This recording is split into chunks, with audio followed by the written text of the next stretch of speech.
ચૂંટણી પૂર્વે જનતા પર મોંઘવારીનો વધુ એક માર પડ્યો છે। રાજ્યમાં સીએનજી ગેસના ભાવમાં ફરી એકવાર વધારો કરવામાં આવ્યો છે। અદાણી કંપની દ્વારા સીએનજીના ભાવમાં અંદાજે ₹1.5નો વધારો કરવામાં આવતા રિક્ષા ચાલકોમાં ભારે રોષ ફેલાયો છે। માહિતી મુજબ છેલ્લા 3 મહિનામાં ત્રીજી વખત છે જ્યારે સીએનજીના ભાવમાં વધારો કરવામાં આવ્યો છે। સતત વધી રહેલા ભાવને કારણે રિક્ષા ચાલકો માટે રોજગાર ચલાવવો મુશ્કેલ બન્યો છે। રિક્ષા ચાલકોનું કહેવું છે કે વધતા ઈંધણ ખર્ચને કારણે ઘર ચલાવવું મુશ્કેલ બની ગયું છે। તો એ જણાવ્યું હતું કે ભાડામાં વધારો કરવો પડે તો પેસેન્જર સાથે માથાકૂટ થવાની શક્યતા રહે છે, જેના કારણે તેમની સ્થિતિ વધુ કઠિન બની રહી છે। આ મુદ્દે રોષ વ્યક્ત કરતા રિક્ષા ચાલકોએ સરકાર સામે નારાજગી વ્યક્ત કરી છે। તેમણે ચીમકી આપી છે કે જો સમસ્યાનો ઉકેલ નહીં આવે તો આવનારી સ્થાનિક સ્વરાજની ચૂંટણીમાં તેઓ પોતાનો વિરોધ મતદાન દ્વારા દર્શાવશે। રિક્ષા ચાલકોનું કહેવું છે કે હવે સરકારે તેમની પરિસ્થિતિને ગંભીરતાથી લઈ યોગ્ય પગલાં લેવા જોઈએ, નહીં તો તેઓ ચૂંટણીમાં પોતાનો પાવર બતાવવા તૈયાર છે। શું કહેશો, ગેસનો ભાવ વધે કેટલી અસર પડશે? ગેસના ભાવમાં તો સાહેબ ઘણી બધી અસર પડી ગઈ છે। પહેલા ઘરના સિલિન્ડરથી માંડીને બાર સીએનજીથી માંડીને દરેક જગ્યા પર ભાવ તો વધારો થઈ રહ્યો છે, બરાબર છે। ઉપરાંત ઓનલાઈન ધંધા વધી ગયા છે, તો ઓટો લાઈનનો ધંધો ખરાબ જ થઈ ગયો છે। જે કે 50-60 હજાર રિક્ષાવાળા છે એ લોકોનો ભૂખમરવાનો દિવસ આવી ગયો સાહેબ। પોતાના ઘરના વેચીને હોય એમના લોટના હપ્તા ભરવાનો દિવસ આવી ગયા અત્યારે। એટલી હાલકે ₹1.5 વધારવામાં આવ્યો છે। ₹1.5 વધારવાનો ₹1.5નો સવાલ થાય। ₹1.5 વધારો તમે ના જોશો, કેટલા હજારો લીટર કરોડો લીટર ટન પર એ બધું આવી છે, બરાબર છે। ત્યારે રિક્ષાવાળાને જે મિનિમમ ભાડું મળતું હતું, જે ₹12 ₹15, એનો તો કઈ ભાવ વધારો થયો નહીં। અને માન લો કે જો થયો પણ હશે, બરાબર, તો એ ઓનલાઈન વાળાને પ્રોફિટ છે। અમને તો બિલકુલ પ્રોફિટ નથી, અમે છૂટક વેપારી છે। ખ્યાલ આવે તમને? અમે ઓનલાઈન જોડવા માંગે પણ એ વસ્તુ અમને પોતે રેપિડો વાળો જ્યાં આગળ અમે ₹50-60 લઈ, જ્યાં આગળ ₹25 લઈ જાય છે, તો અમને ધંધો કરવો કેવી રીતના? કેટલી અસર પડશે? બહુ ખરાબ અસર પડી સાહેબ, બહુ ખરાબ અસર પડી છે। ભાડામાં તો વધારો ઘટાડો કશું નહીં સાહેબ। ભાડામાં તો ઘટાડો છે, આ પબ્લિક આલનારા પૈસા હવે જે પહેલા આપતા હતા એવો નહીં આપતા। જે પહેલા પૈસા આપતા હતા ને એવા બિલકુલ પૈસા એ પ્રમાણે છે જ નહીં। હવે આ તમે જોઈ શકો છો વરોડામાં કેટલી રિક્ષાઓ ખાલી પડી છે બધી। પબ્લિક કરતા ડબલ તો ઓટો છે સાહેબ, સમજો વાત ને। હું એવું નહીં કહેતો, પણ દરેકને રોજીરોટી મળવી જોઈએ મારા હિસાબે।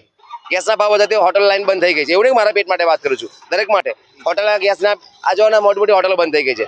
હવે હોટલમાં જે ચાલુ છે, જે ચૂલા પર બનાવે છે, એ લોકો ભાવ વધારી દીધો છે। જે ₹100 ચાઇનીઝ આવતી હતી, નોર્મલ માણસ ગમે તેમ કરીને ખાતો હતો, અત્યારે ચાઇનીઝનો ભાવ ₹130 થઈ ગયો છે, રાઈટ?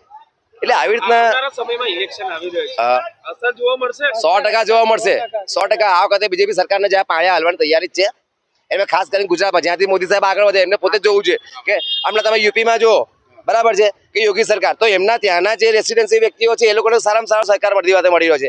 ત્યાં તમે જો અહીંયા મોટા મોટા નિયમો બનાવી રાખ્યા છે, તૈયાર બ્રિજનું આવીને ઉદઘાટન કરવું છે, પણ એવું નહીં વિચારતા કે બ્રિજની નીચે કેટલા માણસો પહેલા જતા ઝોપડા તમે સાફ કરી નાખ્યા। એનો પ્રશ્ન દાખલો તમને અયોધ્યામાં જ છે કે રામ મંદિર જ્યાં બન્યું ત્યાં મોદી સાહેબને પણ બીજેપીનો વોટ જ નહીં મળ્યો। કમ નહીં મળ્યો? જે કે એમને મંદિર બનાવ્યું છે એનું રીઝન આ છે, ગરીબોને હટાયા, એ ભલે હિન્દુ હોય કે મુસલમાન હોય, મને એનાથી કોઈ મને વાંધો નથી। ગેસનો સપ્લાય અહીંયા બને છે, વાઘોડિયા પોતે ગેલ ઇન્ડિયા લિમિટેડ પોતે આ ગેસ સીએનજી બનાવી રહી છે, બરાબર છે। દરેકને ખબર જ છે કે કેવી રીતના આવક જાવક થઈ રહી છે તે, પણ એનો મારો જે વધી ગયો છે ભાવનો વધારો સાહેબ, એના ખરેખર ભાવ તો ભલે વધે ઘટે પણ ઓનલાઈન બંધ કરાવ્યું છે। ભાવ ભલે ગમે એટલો વધે પણ માણસ કરવાનો જો ના છૂટકે ચલાવવું પડશે। અને આ ગેસનો ભાવ છે એમને 80ની જગ્યાએ 150 થશે, તો અમે રિક્ષા લીધેલી હપ્તા ભરવાના છે, એમાં ના છૂટકે પણ ધંધો કરવો જ પડશે ગમે તેમ કરી। થતો છે નહીં। મારું નામ ધર્માંગ ત્રિવેદી। इसके अंदर बढ़ा कितनी तकलीफ पड़ेगी आपको? भाई तकलीफ तो बात ही मत पूछो, धंधों के ठिकाने नहीं है और गैस के भाव बढ़ते जाते हैं। पैसेंजर को हमको किराया भी देने में तकलीफ होती है उनको, कि भाई इतना तो हमको नहीं पोसाता है। हम धंधा करने में तकलीफ पड़ जाती है। जब 16-17 रुपये गैस का भाव चलता था, वहाँ से बढ़ा के लेके आ गए 85 रुपये तक के। अभी हमको क्या लेने का, क्या कमाने का? एक बात बताओ, गैस के भाव में, डीजल के भाव में, पेट्रोल के भाव में फर्क कितना रहा, वो बात बताओ। अब किस तरीके से धंधा करेंगे? हमको टैक्स भी देने का, गाड़ी का खर्चा निकालने का, मेंटेनेंस, रोड का जो हमारा टायर घसाते हैं उसका, इंजन का खर्चा है वो बराबर है।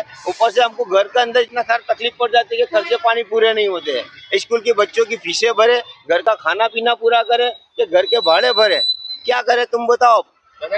आम इंसान को तकलीफ सबसे ज्यादा है, पैसे वाले को कोई तकलीफ नहीं है। आम इंसान जो गरीब जनता है, मध्यम वर्ग को सबसे ज्यादा तकलीफ है।